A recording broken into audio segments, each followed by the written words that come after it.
to Module 4. This is lecture number 3, and today we're going to talk about water. We've discussed the energy-yielding nutrients, carbohydrates, protein, fat, and we've talked about vitamins. Now we want to examine probably the most important nutrient, which is water. While we can survive without food for approximately 8 weeks, humans can actually only survive a few days without water. Water makes up 50 to 70% of the human body. And when you compare lean tissue and fat, lean tissue has a much higher water content, about 73%, compared to fat tissue, which contains about 20% water. So a person with a high percentage of lean body mass or muscle mass will have a much higher percentage of total body water. We also know that water is extremely important for many chemical and metabolic reactions to occur. And if we looked at the total fluid volume in the body, it's around 10 gallons of water. We find water inside our cell membranes as part of the intracellular fluid, and it's also part of the blood, known as the extracellular fluid. So let's just look very briefly at the process of cellular fluid balance. Cellular fluid balance occurs because we have ions, which are minerals, and those ions have an electrical charge called electrolytes. The ions include sodium, potassium, chloride, phosphate, magnesium, and calcium. So we have our blood volume, and we have our cells.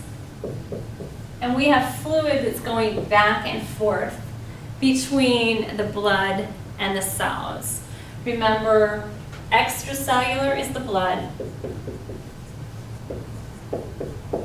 and intracellular are the cells, meaning fluids inside the cells.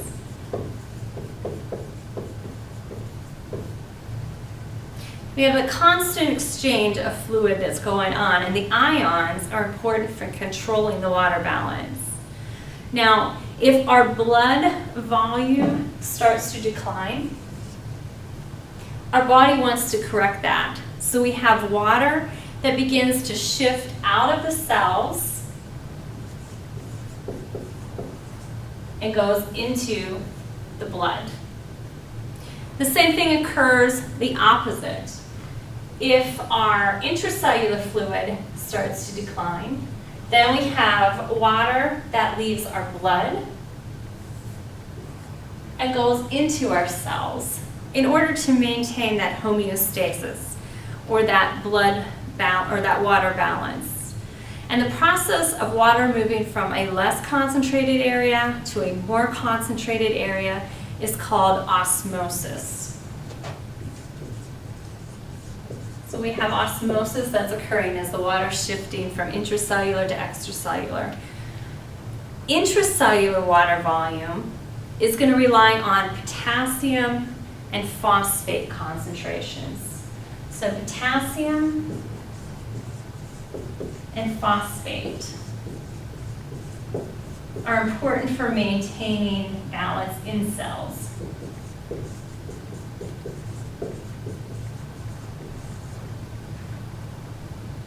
In terms of extracellular volume, that's dependent on sodium and chloride.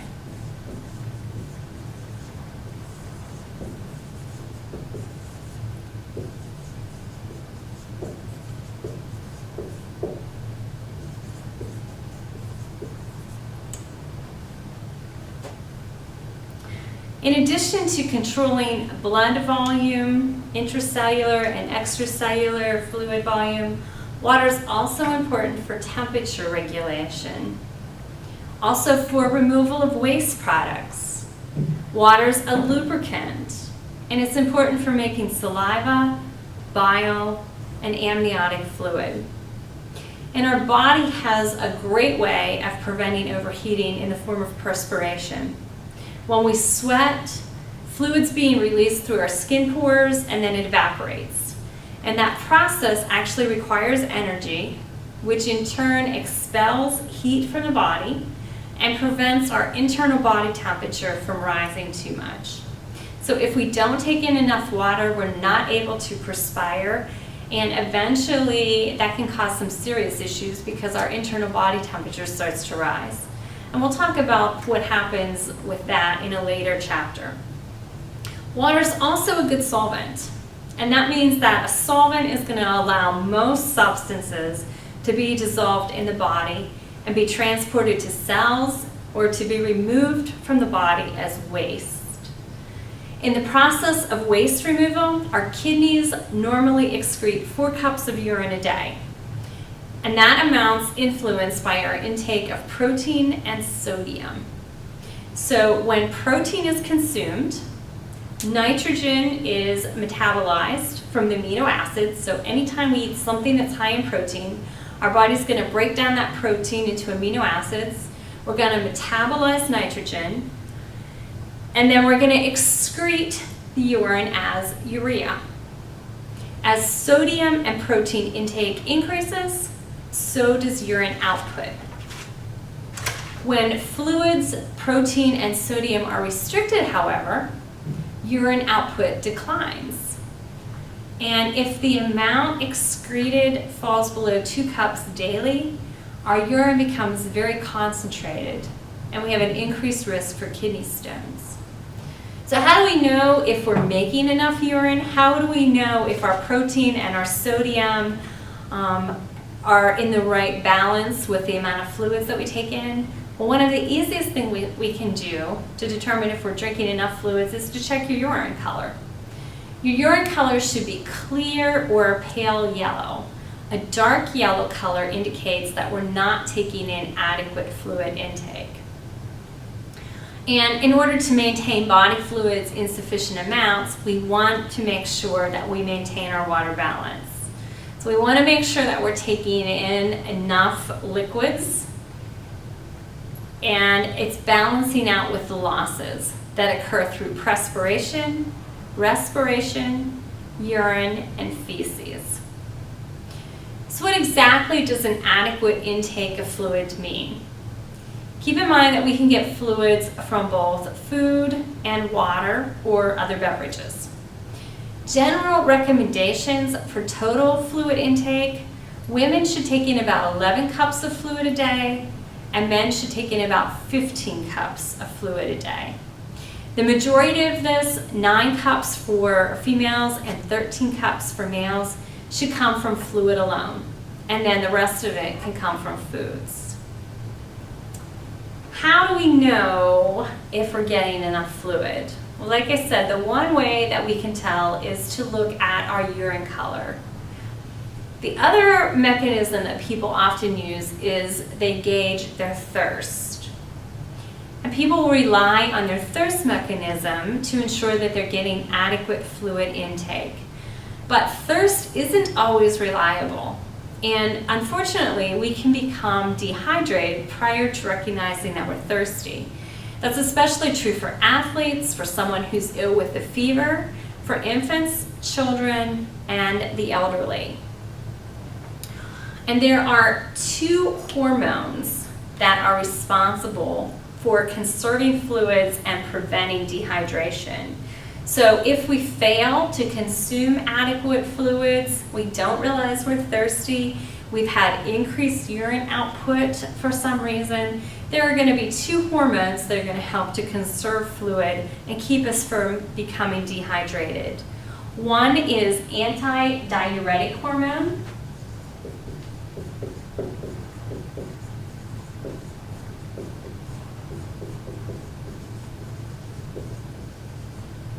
And what antidiuretic hormone does, it's released by the pituitary gland, and it signals the kidney to conserve water so you don't put out as much urine. At the same time, as our fluid levels fall in the bloodstream, aldosterone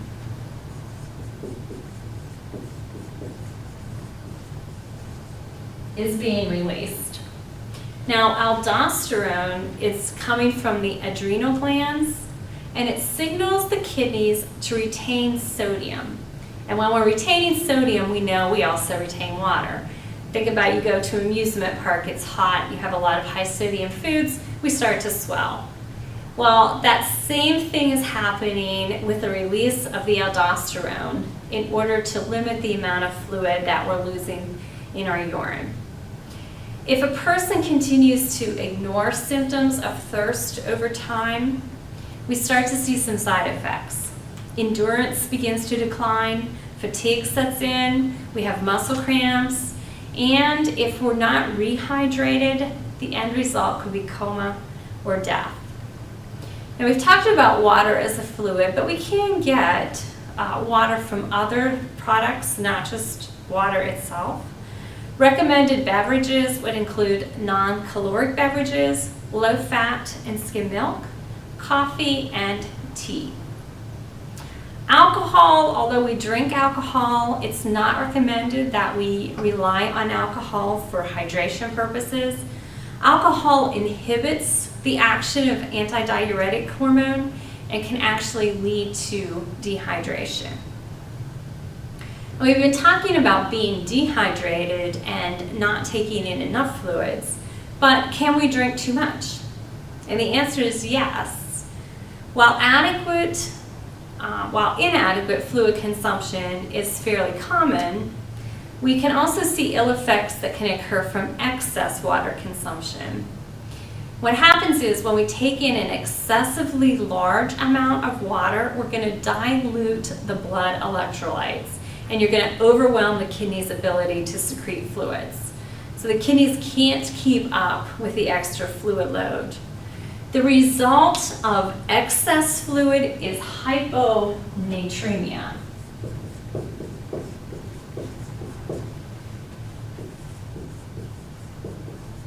That's excess fluid.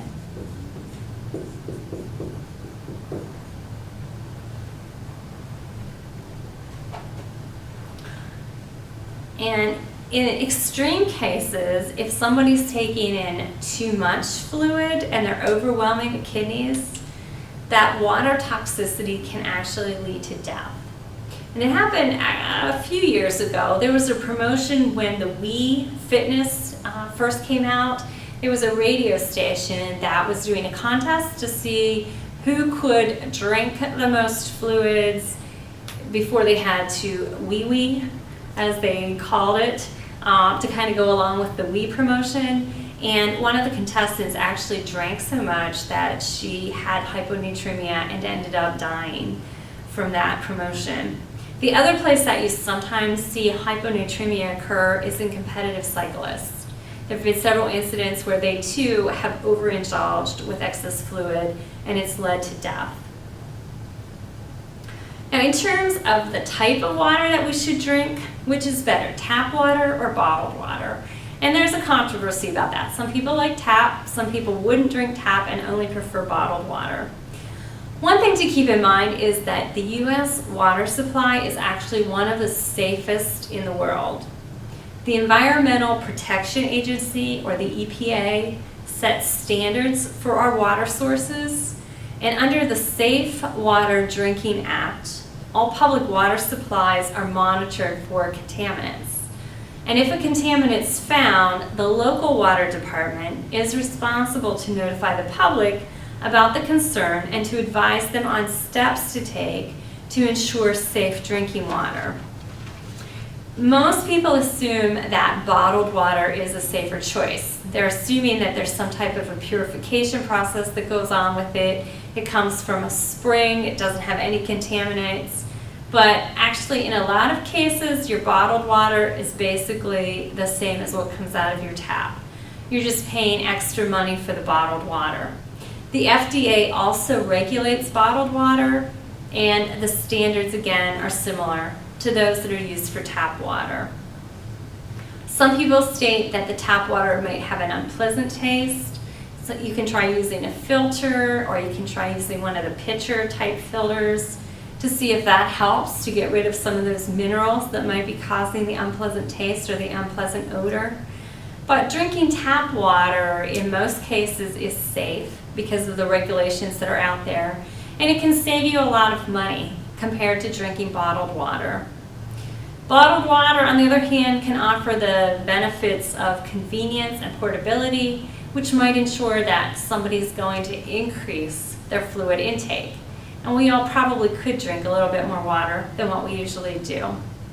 A nice compromise, using a refillable drink bottle, that can offer the best of both options while being environmentally friendly. So as you can conclude from this lecture, we know that water is extremely important to our health, and most of us don't drink enough of it. Aim for 11 to 13 cups of water a day in order to ensure that your body is going to work the way it's supposed to. In our next lecture, we're going to examine our final nutrient, and that's minerals.